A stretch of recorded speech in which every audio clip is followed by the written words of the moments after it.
আপনারা অতি তাড়াতাড়ি করে চলে আসেন, অতি তাড়াতাড়ি করে চলে আসেন, কারণ এটি হচ্ছে আল্লাহর ঘর, মসজিদের মাহফিল। আপনি যদি না আসেন আল্লাহ আপনার উপর রাগ করতে পারে। কারণ হলো এই জান্নাতের বাগান প্রত্যেক দিন সাজানো হয় না, প্রত্যেক দিন সাজানো হয় না। সম্মানিত উপস্থিতি, আমরা যারা এখানে আছি এই জালসার প্যান্ডেলের মধ্যে, এখান থেকে আমি আপনি যদি একবার সুবহানাল্লাহ আলহামদুলিল্লাহ বলে একটা নেকিও পেয়ে যাই, হতে পারে এই একটা নেকির ওসিলায় আল্লাহ রাব্বুল আলামিন আমাকে আপনাকে জান্নাত দেবে। হতে পারে না এমন? হতে পারে। সম্মানিত উপস্থিতি, কাল কিয়ামতের ময়দানে কঠিন মুসিবতের সময় কিছু কিছু বান্দা এমন অবস্থায় হাঁটতে থাকবে, একটা মাত্র নেকির অভাব হয়ে যাবে কিছু কিছু বান্দার। হাসরের ময়দানে বিচার কার্য শুরু করার আগ মুহূর্তে কিছু কিছু বান্দা একটা মাত্র নেকির অভাব হয়ে যাবে।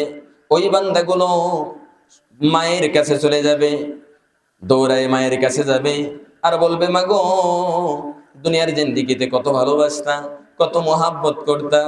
ও মা, যেদিন আমি অসুস্থ হয়েছি, রাতের বেলা ঘরের মধ্যে আমি শুয়ে আছি, এমত অবস্থায় আমি তোমাকে দেখেছি, তুমি আমার মাথার কিনারায় বসে থাকতা, মাথায় তেল দিয়ে দিতাম, পানি দিয়ে দিতাম। মা গো, তুমি যতক্ষণ পর্যন্ত আমি না ঘুমাতাম তুমি ঘুমাতে না। আরে মা, আমি যখন একটা পর্যায়ে ঘুমিয়ে যেতাম, ঘুম থেকে জাগ্রত হয়ে তাকিয়ে দেখতাম তুমি পশ্চিম দিকে বসে যাই নামাজটা বিছায় আল্লাহর দরবারে দুখানা হাত তুলে তুলে তুমি কাঁদতেছো আর বলতেছো, মাবুদ গো, আমার সন্তান গত 10 দিন যাবত অসুস্থ। মাবুদ, সন্তান আমার ভালো হচ্ছে না, অসুস্থ থেকে আমার সন্তান সুস্থ হচ্ছে না। মাবুদ গো, আমার সন্তানকে যে অসুখ দিয়েছো, ওই সন্তানের দেহের অসুখ আমি মায়ের দেহে দাও, তারপরেও তুমি আমার সন্তানকে ভালো বানায় দাও।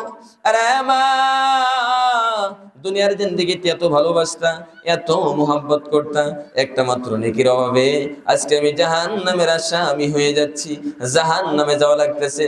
মা গো, একটা মাত্র নেকি আমায় দাও, একটা মাত্র নেকি আমায় দাও। ওই কঠিন মুসিবতের দিনে মা সন্তানকে দূর দূর করে তাড়ায় দেবে, কে তুই, দূর হয়ে যা, দূর হয়ে যা, আমি তোকে চিনতে পারি না। দুনিয়ার জিন্দেগিতে আমি বিবাহই বসি নাই, সন্তান কোথা থেকে হবে, আমি তো বিবাহই করি নাই, সন্তান আবার কোথা থেকে পাবো, যা, দূর হয়ে যা, তোকে আমি চিনতে পারি না। ওই সন্তানগুলো এবার বাবার দিকে রওনা দেবে, বাবার কাছে গিয়ে বলবে, বাবা গো, দুনিয়ার জিন্দেগিতে কত ভালোবাসতা, কত মহব্বত করতা, সারাদিন মাঠে ঘাটে কাজ করতা, রোদে পুড়ে বৃষ্টিতে ভিজে টাকা উপার্জন করতা, একটা বারের জন্য তুমি আমাকে ক্ষেতের মধ্যে যাইতে দিতা না। বাবা, তোমার কাছে 10 টাকা যখন চাইতাম, 10 টাকা না দিয়ে 50 টাকা দিয়েছো। বাবা, একটা মাত্র নেকির অভাবে আজকে জাহান্নামের আসামি হয়ে যাচ্ছি। বাবা গো, একটা মাত্র নেকি আমায় দাও, একটা মাত্র নেকি আমায় দাও। বাবা ওদিন দূর দূর করে তাড়ায় দেবে, যা, দূর হয়ে যা, তোকে চিনতে পারি না, কে তুই, তোকে তো চিনতে পারি না, দুনিয়ার জিন্দেগিতে বিবাহই করে নাই। ওই বান্দাটা তখন বন্ধুর কাছে যাবে, বন্ধু দূর দূর করে তাড়ায় দিবে, ভাইয়ের কাছে যাবে, ভাই তাড়ায় দেবে, বোনের কাছে যাবে, বোন তাড়ায় দেবে। হাসরের ময়দান এমন একটা অবস্থা হয়ে যাবে, কেউ কারো পরিচয় দেবে না, মা সন্তানের পরিচয় দেবে না, ভাই ভাইয়ের পরিচয় দেবে না, বন্ধু বন্ধুর পরিচয় দেবে না, কেউ কারো পরিচয় দেবে না, দূর দূর করে তাড়ায় দেবে। এই যে হায়াতের জিন্দেগিতে আমরা এখন জীবিত আছি, এই হায়াতের জিন্দেগিতে আমরা যারা বেশি বেশি নেক আমল করে মৃত্যুবরণ করতে পারবো, ওই নেক আমল গুলো ওই হাসরের ময়দানে আমার আপনার নাজাতের ওসিলা হয়ে যাবে। এজন্য সম্মানিত এলাকাবাসী, দেরি করবেন না। চিন্তা করতেছেন বাড়িতে বসে থেকে, ওখানে গিয়ে একবার সুবহানাল্লাহ বলবো আর কি হবে, একবার আলহামদুলিল্লাহ বলবো কি আর হবে, মৃত্যুর পরে যা হয় ওটা দেখা যাবে। সম্মানিত এলাকাবাসী, দেরি করবেন না, কারণ আমি তো এলাকার সন্তান, আমার আলোচনা আপনারা মাঝে মাঝেই শুনেন। তারপরেও দেখা যায় ছোট থেকে এখানে বড় হয়েছে, সবাই আমাকে চিনেন, তারপরেও বাহির থেকে মেহমান গুলো আসছে। আপনারা যদি এখানে না আসেন, না বসেন, তাহলে আলোচনা কার সামনে করবে? এজন্য সম্মানিত এলাকাবাসী, আমি বারবার বলতেছি একটা কথাই, দেরি না করে চলে আসেন, দেরি না করে চলে আসেন।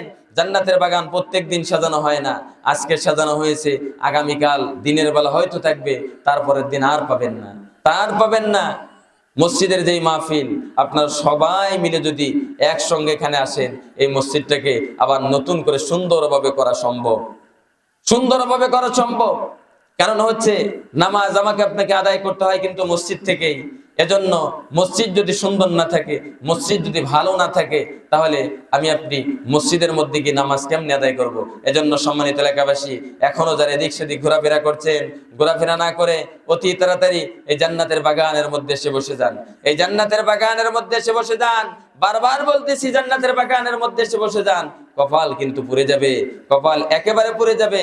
এজন্য খাবার দাবার খাওয়া শেষ হয়ে গেছে আমার জানা মতে।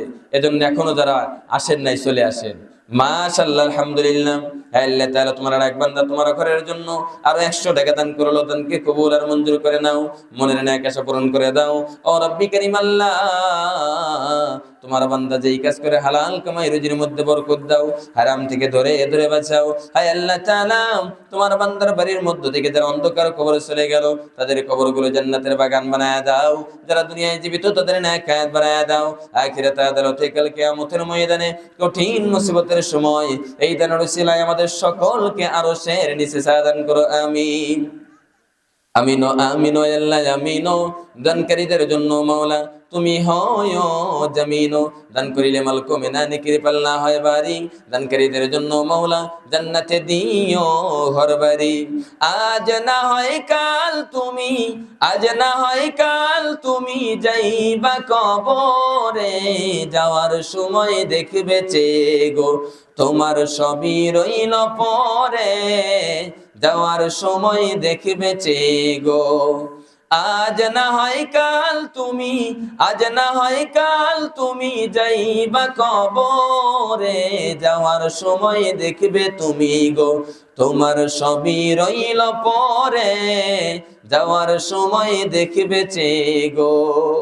আমাকে আপনাকে চলে যেতে হবে অন্ধকার কবরে। সব কিছু পড়ে থাকবে, কিচ্ছু নিয়ে যেতে পারবো না, সব কিছু পড়ে থাকবে। আহারে, এই যে এত সুন্দর জিন্দেগি, বাড়ির মধ্যে মা রয়েছে, বাবা রয়েছে, স্ত্রী রয়েছে, সন্তান রয়েছে, ভাই রয়েছে, কত আত্মীয় স্বজন বাড়ির মধ্যে। একটা বারের জন্য যদি বিপদ হয়ে যায়, যেই বিপদ দেখে যে আমার শত্রু, সেও আমাকে উদ্ধার করবার জন্য আসে। মনে করেন কোনো কারণে আমাদের বাড়িতে আগুন লেগে গেল, আগুন লাগার সঙ্গে সঙ্গে সবাই তো আর আমার বন্ধু না, আমার শত্রুও তো কিছু আছে।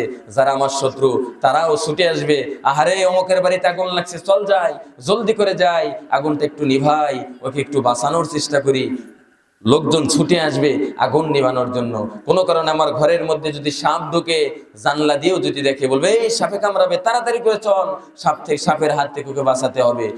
এমন একটা অবস্থার সৃষ্টি হয়ে যায়। এটা হচ্ছে দুনিয়া। কিন্তু আমাকে আপনাকে মৃত্যুর স্বাদ গ্রহণ করতে হবে। যেই না আমার আপনার মৃত্যু হয়ে যাবে, মৃত্যু হওয়ার সঙ্গে সঙ্গে আমাকে আপনাকে কবরে নামাবে। শূন্য হাতে যেতে হবে, কিচ্ছু নিয়ে যেতে পারবো না, একেবারে খালি হাতে, একেবারে খালি হাতে আমাকে আপনাকে যেতে হবে। কিচ্ছু নিয়ে যাওয়া সম্ভব না। ওই অন্ধকার কবরের মধ্যে যদি সাপ আক্রমণ করে, বাঁচাবার কেউ নাই, বাঁচাবার কেউ নাই। একটাবার কি আমি আপনি চিন্তা করছি, এখান থেকে মাইলকে মাইল দূরে বিদেশ মানুষ চলে যায়, তার সঙ্গে কথা বলা যায়, ভিডিও কলের মাধ্যমে দেখা যায়। কিন্তু দাদাকে মাত্র 3.5 হাত কবরে মাটির নিচে রাখলাম, বাবাকে মাত্র 3.5 হাত মাটির নিচে কবরে রাখলাম। একটা বারের জন্য বাবার সঙ্গে কথা বলা যায় না, দেখা করা যায় না। এমন একটা সিস্টেম। দুনিয়ার জিন্দেগি ছেড়ে অন্ধকার কবরের বাসিন্দা হয়ে গেলে তার সঙ্গে সংযোগ বিচ্ছিন্ন হয়ে যায়। কবরের পাশ দিয়ে হেঁটে যাচ্ছি, বাবা অন্ধকার কবরে কেমন আছে বলা যায় না, দাদা অন্ধকার কবরে কেমন আছে বলা যায় না। এমন একটা পরিস্থিতি আমার আপনার সকলার জন্য হবে, সকলার জন্য হবে। শুধু আমরা দুনিয়া নিয়ে পড়ে আছি। দুনিয়া নামক যে দুনিয়ার যেই বেঁচে থাকার জন্য, বেঁচে থাকার পর যে ঘরের মধ্যে আমি আপনি ঘুমাবো, ঘরটাকে সুন্দর করে সাজাচ্ছি। কিন্তু আমাকে আপনাকে যে একটা ঘরে যেতে হবে, চিরস্থায়ী একটা ঘর, আপন একটা ঘর, এই ঘরের কথা ভুলে গেছি। নিজের ঘরটা সুন্দর করে সাজাচ্ছি, আল্লাহর ঘর মসজিদ পড়ে আছে। মৃত্যুর পর আমার আপন যেই ঘর, যেই ঘরটায় আমাকে যেতেই হবে, ওই ঘরটার কথা ভুলে গেছি। সম্মানিত উপস্থিতি, একটা ঘটনা বললে বুঝতে পারবেন, কোরআন হাদিসে না কিন্তু শিক্ষণীয়, যার কারণে ঘটনাটা বলছি। এক লোক, মুরব্বী মানুষ, ঘর দিচ্ছে, বিল্ডিং ঘর। ওই রাস্তা দিয়ে একটা যুবক যাচ্ছে, যাওয়ার পর বলতেছে, মুরব্বী এই যে ঘরটা দেখতেছি, সুন্দর ঘর, বিল্ডিং ঘর বানাচ্ছেন, আসলে এই ঘরটা কার, বাড়িটা কার? বলতেছে এই বাড়িটা আমার, ঘরটা আমার, আমি বানাচ্ছি, সুন্দর করে বানাচ্ছি, লক্ষ লক্ষ টাকা খরচ করে বানাচ্ছি। এরপর আবার যুবক প্রশ্ন করলেন, মুরব্বী সত্যি করে বলেন তো আসলে এই ঘরটা কার, বাড়িটা কার? বলতেছে, যুবক তোমার বিশ্বাস হয় না? এটা আসলে আমার, এই বাড়িটা আমার, এই ঘরটা আমার। সম্মানিত উপস্থিতি, এরপর যখন যুবক আবার বলতেছে, মুরব্বী সত্যি করে বলুন তো যে এই ঘরটা বানাচ্ছেন এই ঘরটা কার, এই বাড়িটা কার? মুরব্বী এবার রেগে গেছে, ক্ষেপে গেছে। একে তো ছোট্ট মানুষ, যুবক মানুষ, প্রশ্ন করছে বারবার, তিনবার প্রশ্ন করছে। মুরব্বী এবার রেগে গেছে, বলতেছে, এই যুবক তোমার কি বিশ্বাস হয় না এই বাড়িটা যে আমার, এই বাড়িটা যে আমি বানাচ্ছি, এ কথা কি তোমার বিশ্বাস হয় না? তিনবার যখন প্রশ্ন করছে, রেগে গেছে। চতুর্থবার ওই যুবক আবার প্রশ্ন করছে, মুরব্বী সত্যি করে বলুন তো, চোখটা বন্ধ করে, একটা বার চোখটা বন্ধ করে বলুন তো আসলে এই বাড়িটা কার? তিনবার চোখ খোলা অবস্থায় প্রশ্ন করছে। চতুর্থবার যখন চোখ বন্ধ করে বাড়িটা কার জিজ্ঞেস করেছে, মুরব্বী এবার চোখটা খুলছে। খোলার পর ছোট বাচ্চা যেমন কান্না করে, মুরব্বী এবার ছোট বাচ্চার মতো কান্না করতেছে। যুবক প্রশ্ন করে, মুরব্বী তিনবার প্রশ্ন করলাম বাড়িটা কার, তিনবার উত্তর দিলেন বাড়িটার মালিক হচ্ছে আমি, বাড়িটা হচ্ছে আমার। মুরব্বী জানতে চাই, 4 নম্বর বার যখন প্রশ্ন করলাম বাড়িটা কার, চোখটা বন্ধ করে বলুন তো ছোট বাচ্চার মতো কেন কান্না করতেছেন? আরে মুরব্বী জানতে চাই কেন এমন করে কান্না করতেছেন? মুরব্বী আবার ডাকতে বলে, যুবক তিনবার তুমি যখন আমাকে প্রশ্ন করেছো, দুনিয়ার চক্ষু দিয়ে আমি তাকায় দেখছি এবারের মালিক আমি। 4 নম্বর বার তখন তুমি আমাকে প্রশ্ন করছো চোখটা বন্ধ করে, বলেন তো এই বাড়িটা কার? আমি যখন চোখটা বন্ধ করলাম তখন আমার সামনে অন্ধকার কবর নামক বাড়ির কথা স্মরণ হয়ে গেল। যেই না আমি চোখটা বন্ধ করলাম, ওই অন্ধকার কবর আমার চোখের সামনে চলে আসলো। আমি তখন চিন্তা করলাম, আরে